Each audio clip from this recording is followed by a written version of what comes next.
It's the negative aspects of Africa that are brought out. I keep telling people. The U.S. losing to Putin more than 1,000 U.S. military personnel getting kicked out of Niger. Russia has been feverishly working to expand its presence, not just in Niger, but across all of Africa. Every single day, right? It's the negative aspects of Africa that are brought out there. I keep telling people, sometimes, you watch news, which I've stopped watching. Shalom, everyone. I hope you're doing fine. And if you're not doing fine, I pray that you do okay, right? Okay. So today I want us to talk about why Africa is poor. Why is Africa poor? And what Africans can do about it. And before we discuss this, I want us to react to a video whereby there is this woman, she's trying to explain, and she's trying to tell us that Africa is poor not because of colonialism. Africa is poor because we don't have economic freedom, like the economic freedom that Julius Malema has been fighting for in South Africa. This woman has said Africans are becoming now victims. They are playing victims instead of waking up and finding a way to evade poverty and finding a way to help themselves. We can't always blame colonialism. We can't always blame the white man. This is what this African woman, she's saying, and she was hosted by Jordan Peterson. It's an interesting discussion. I want us to watch this video, and then I'll give you my thoughts towards the end of the video, where we'll try to discuss why is Africa poor? And if Africa is poor because of colonialism, what can we do about it? Without further ado, let's jump into this video right now. List here in one of your articles where you make reference to these rating systems, the bottom 10 countries for doing business in the world: Chad, Haiti, Central African Republic, Congo, Democratic Republic, South Sudan, Libya, Yemen, Venezuela, there's a lovely example, Eritrea and Somalia. And so there are three exceptions in the African ecosystem. Mauritius, Rwanda, Kenya, South Africa, Botswana, and Zambia. You pointed out in your prospectus, is it prospectus article? Yeah, prospectus article of Artbridge Institute. Right, that Mauritius is a rising star, and Rwanda is in some ways comparable to Georgia. So some of these countries have started to get this right. Yes. And so what's the consequence of that? And what does right mean? What they have understood, what these countries have understood, is that economic freedom is at the center for prosperity building. Rwanda, for example, Paul Kagame, the president of Rwanda, is explicit about it. He said he wants to be the Lee Kuan Yew he wants to be the Singapore of Africa, and Lee Kuan Yew is his model. Now, the dirty mouths are gonna start shouting, oh yeah, see, authoritarian, blah, blah, blah, whatever. Me, I wanna talk only about the on the economic side. If you take Lee Kuan Yew and Singapore as your example, then it means that, like him, you're going to have to be serious about economic freedom. And that's exactly what he did. That's what Singapore did. When Singapore figured that out, they went on to put in the right reforms to make their environment some of the most business-friendly environments in the world, one of the most free markets environment in the world, and you saw the magic of Singapore. Today, Singapore is richer than its ex-colonizer, Great Britain. So when I hear people telling me today, oh, Africa is poor because of colonization, I'm like, please, let's move on from that. Does it have maybe a tiny percentage in where we are today? Maybe, and I don't know. But I know it's not the cause. Because if it were, many countless countries have been colonized before. And by the way, colonizing one another is humanity's history. It just happened that maybe Africa has been one of the last, colonized region in the world. So in our psyche, it is there, and it acts like nothing happened before to others. But flash news, it's the history of the world. We've been capturing each other back and forth, all of that. So anyway, but the truth is, Singapore, richer than Great Britain today. And then Hong Kong happened. And then because Hong Kong happened, China even today happened. Because China's like, wait a minute, what went on over there? And then China went on to do the exact same thing with its SEZs, the special economic zones, some of the most free market zones in the world. And then look at it happen in communist China, who, when it comes to economics, decided that we're going to do the free market, we're going to be capitalist, because that's the only way. We tried everything else. We killed hundreds of millions of people, and we have nothing to show for it. But now that we're tired of being disrespected members of society, because guess what? That's the other thing too. You want to be respected in this world? You're going to have to be among the prosperous ones for other reasons. Would it be nice, G, that we respect people just because? Absolutely.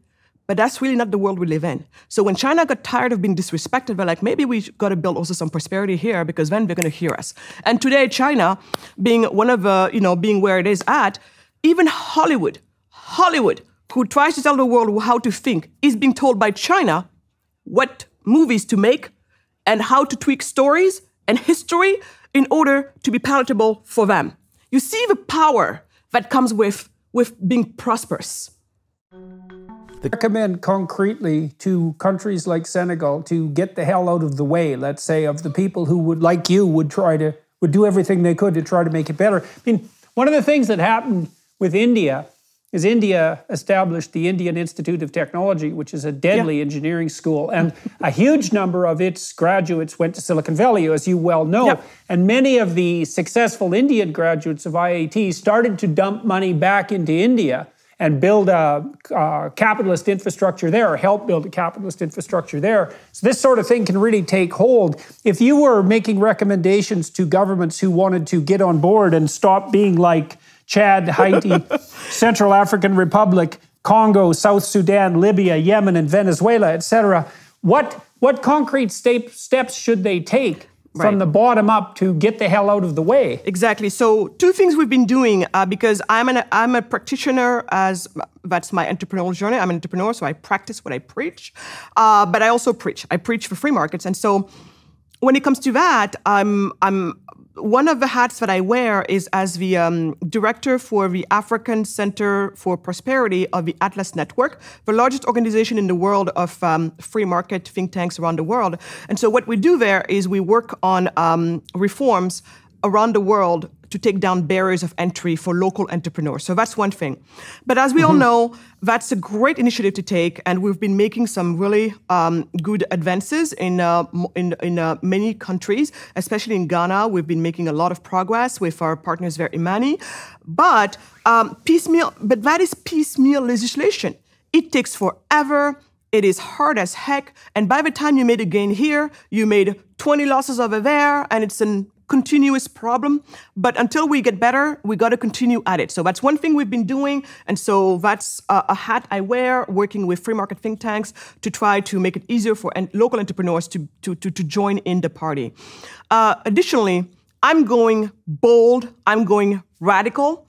For the past few years, we've been advocating an idea for Africa that found some of its roots in Latin America. And again, I'm related to the people who are involved in this. My husband being one of the key figures in this movement, a movement called the Charter Cities. Paul Romer calls it like that. He's a Nobel laureate in economics.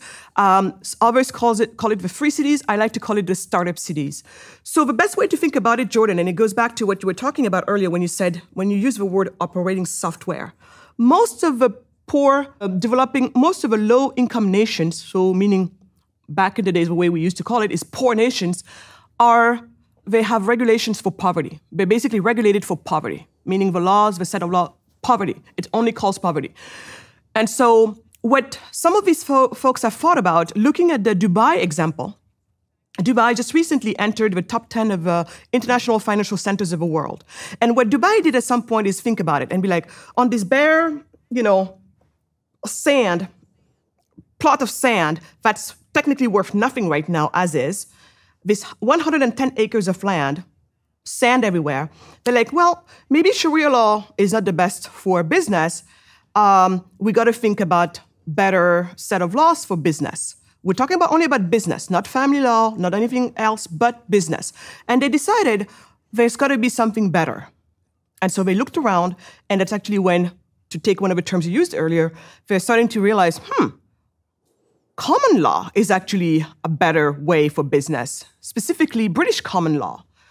So at that point, and I'm oversimplifying here because otherwise we can totally geek out on it. Remember, this is like one of my latest things that I've been involved in, but latest, it's been the past 10 years, and I'm going to share with you a win.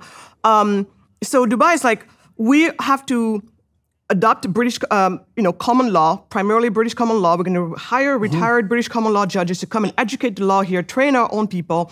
And that, along with many other reforms, to also become a top center when it comes to the, and the free market when it comes to the finances. Dubai... well, that British common law system, so it's very, very interesting theologically and metaphysically. So it's predicated on the idea that every individual has all the rights that there are, except for those that are specifically regulated and limited by legal necessity. And then generally that realm of necessity has emerged only as a consequence of disputes between people. So you're free to do whatever you want unless you have a dispute with someone else. Then the dispute is adjudicated according essentially to constitutional and theological principles, and then a precedent is established. And then the whole body of law built up that body of precedents. Yes. Yeah, and it's bottom up, not top down. It's totally and that. English common law is a gift from God, man. No, it's something else. Absolutely. And that's the key word there when you said bottom up. So common law is so much better for bottom up approaches. And we all know that markets work better in a bottom up approach. And also, when they have to educate the law and resolve a dispute, they're going to be much more respectful to the contract that was passed between the two parties than, say, civil law would be, right? And so anyway, so from this standpoint here, you have Dubai who is now trying to put all of this together, and eventually they put a set of laws together that would now be conducive to being a top international financial center in the world. And voila, in less than a generation, in less than 25 years, Dubai completely unrecognizable. Now, after watching this video, here is what I can say about it. Remember, you can always share your thoughts on the comment section as well.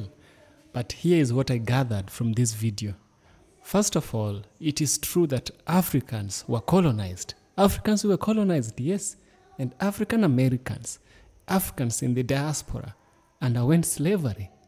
To some extent, not to some, to a great extent, this one did not bring us richness. It brought poverty. We were always on the lowest level of the food chain. If it's a pyramid, remember Maslow's hierarchy of needs, there's a pyramid this way. There's food, there's shelter and all that, you know. Having food and shelter was made the highest privilege for Africans and the African diaspora. So an African thinking of way up on the top where you reach a point called self-actualization was really hard. In fact, Abraham Maslow is saying those who reached self-actualization are so few. Money does not get you to self-actualization. It's something beyond money. And according to Abraham Maslow, he says that Albert Einstein and Helena Roosevelt are some of the few people who attained self-actualization according to Maslow's hierarchy of needs. This theory has been tested over the years, and it's true. So colonialism, to some extent, made us really poor, and it made us on the bottom of the food chain. You understand? However, I can also bring another argument against colonialism. I can say we have countries in Africa that were not colonized, and they are still poor. These countries are still poor. Ethiopia is a poor country, relatively poor country. Why is it poor and it was never colonized? Remember, Menelik defeated the Italians in the Battle of Adwa. He beat them. He didn't allow colonialism, but his country was still poor. There are some aspects, there are some dynamics, there are mechanics that bring poverty to Africa, you know? And these mechanics include economic patterns of growth. It can be capitalism or it can be communism. And remember, communism has always had a lot of weaknesses.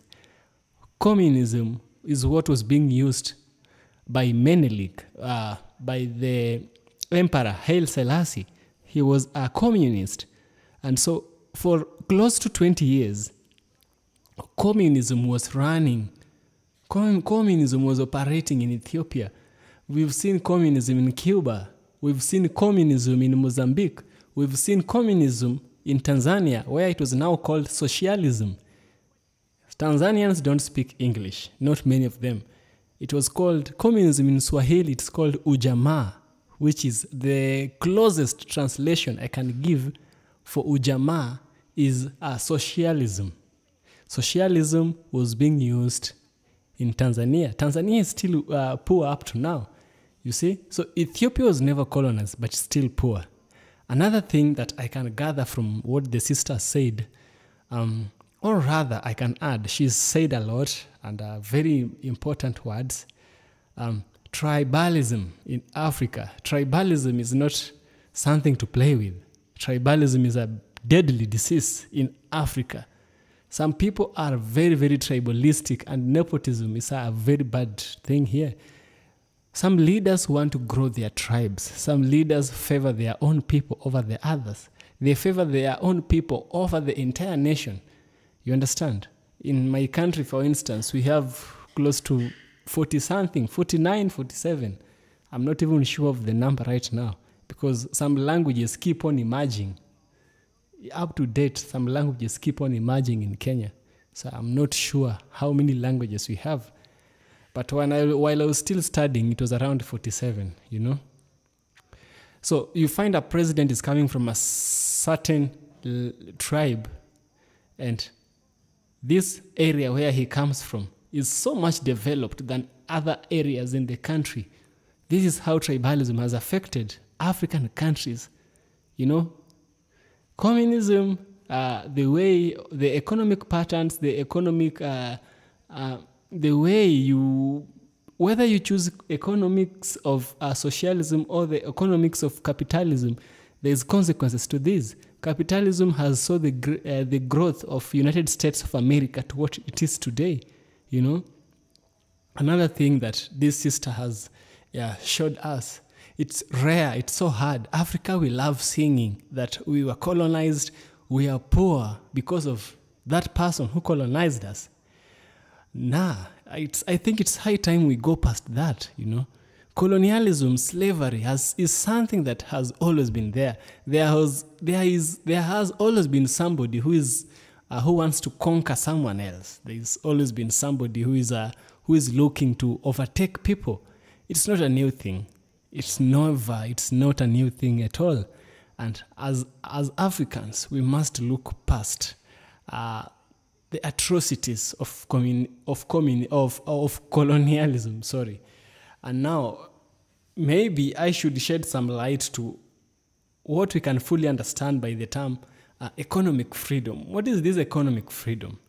Now, according to Wikipedia, this is what economic freedom is. Economic freedom or economic liberty refers to the agency of people to make economic decisions. This is a term used in economics and policy debates, as well as in the philosophy of economics. One approach to economic freedom comes from the liberal tradition, emphasizing free markets, free trade, and private property. That is what economics is. Or let me give you the meaning of economic freedom in simple terms. Economic freedom means that people can engage in trade with any person of their choosing. If the government taxes or otherwise prevents people from buying or selling with people in the other countries, it reduces their freedom.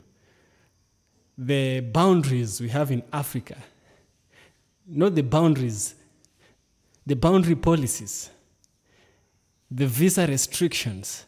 It's hard for Africans to trade with one another because of these restrictions. Somebody has a product and he wants to sell them into another country. It's hard for them to go there because of visa restrictions.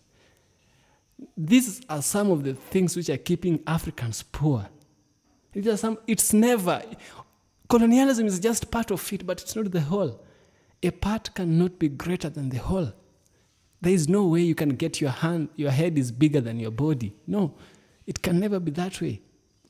And now, when we realize this, we have to try and dismantle these things that keep us poor. According to this book, which I highly recommend for you to read this book, I'm reading this book myself, Why Africa is Poor and What Africans Can Do About It. It explains a lot about what is happening in this country, And this book has been written by a white man telling stories of Africa. A white man, yes. Sometimes when you're too much close to something, you don't seem to look at it really well. It takes an outside eye to come and observe and give you the details. Sometimes you can't appreciate what you have. Someone else from outside gives you their perspective, is when you understand. This book has been written by the perspective of a white person, a non-African, as the one who has written this book. And he is giving it from a perspective of not being colonized. He doesn't have that stereotype, oh, I was colonized, so I'm going to stay poor and I'm going to do this and that. No. There's a lot of things that is keeping Africa as a whole. I'm not speaking of an individual. I'm speaking of countries as a whole that is making this country poor, this continent poor. The policies we have in place, and it's terrifying. It's terrifying. The leaders we choose, these leaders are the ones who are drowning us. Somebody's working hard just to feed his family and himself. They have a Swiss bank account. The money which is supposed to be constructing roads is not constructing roads. This money is being used by these people. They swindle. Imagine if Kenya was like Vietnam, or if African countries were like Vietnam and China, where corruption is punishable by death. We couldn't have such things. We couldn't have such things. You hear a lot of money disappeared from a place, It shouldn't happen like this, Now, here is something you need to consider. For well over 100 years, the economic world has been engaged in a great intellectual debate. On this side of this debate have been those philosophers and economists who advocate an economic system based on private property and free markets, or one might call economic freedom. The key ingredient of economic freedom are personal voice, voluntary exchange, freedom to compete in markets, and protection of person and property. Institutions and policies are consistent with economic freedom when they allow voluntary exchange and protect individuals and their property. Governments can promote economic freedom by providing a legal structure and a law enforcement system that protect the prosperity rights of owners and engage contracts in an even-handed manner. However, economic freedom also requires government to refrain from taking people's property and from interfering with personal voice, voluntary exchange, and the freedom to enter and compete in labor and product markets. When government substitutes taxes, government expenditures, and regulation for personal choice, voluntary exchange, and market coordination, they reduce economic freedom. Restrictions that limit entry into occupation and businesses activities also reduce economic freedom. Now, remember, economic freedom, according to the African sister, is what can uplift Africans. Now, what can we hear from the father of economics? The father of economics, whose name is Adam Smith, says this. Adam Smith, who is one of the first economists to argue for a version of economic freedom, and he was followed by a distinguished line of thinkers that include John Stuart Mill, Ludwig von Mises, Friedrich A. Hayek, Milton Friedman, as well as economics such as Murray Rothbard. On the other side of this debate are people hostile to economic freedom, who instead argue for an economic system characterized by centralized economic planning and freedom control of the means of production. Advocates of an expanded role for the state include Jean-Jacques Rousseau, Karl Marx, and the 20th century advocates such as Abalana. We have John Kenneth Galbraith. these people are economists. We have economists and then we have capitalists. Economic freedom only works with capitalism. Communism does not support economic freedom. Economic freedom with communism means the state is the owner of all properties, and communism tends to breed some behaviors of laziness. Somebody's working hard for someone else, you know. There's a lot about economic freedom that we can create another video for it. I personally believe that Africans, it's time we look past the ghost of colonialism and slavery. Let's find a way to be economically free. Let's practice economic freedom. Economic freedom will uplift Africans from the poverty level to a better level. And that is what I believe, because I believe that in as much as Singapore was down and Europe, somewhere like, let's say we can use a country like a UK was better than Singapore back then. Now Singapore is better than where? Than UK. The steps that Singapore took for it to reach there, Africans can also implement this. And it's not like they acted in a vacuum. No, they were doing these things, and we have records, and we have history, and we have people who study. We have intellectuals, we have scholars who can implement the very, very steps that they took. And then we practice them here. Then we become people who are not dependent on aid which brings us a lot of issues with it. You know what aid brings in Africa. It's not only aid, something is always attached to it. So thank you for watching this video. I'm going to end it here. Kindly subscribe if you like my videos, and remember to give the video a thumbs up, subscribe, give the video a super thanks. Yeah, super thanks really help, you know. Share the video with your friends. See you in the next video, where we'll also have a critical analysis on the issues of Africa and world politics. This is Evans from Kenya, Original Documentaries.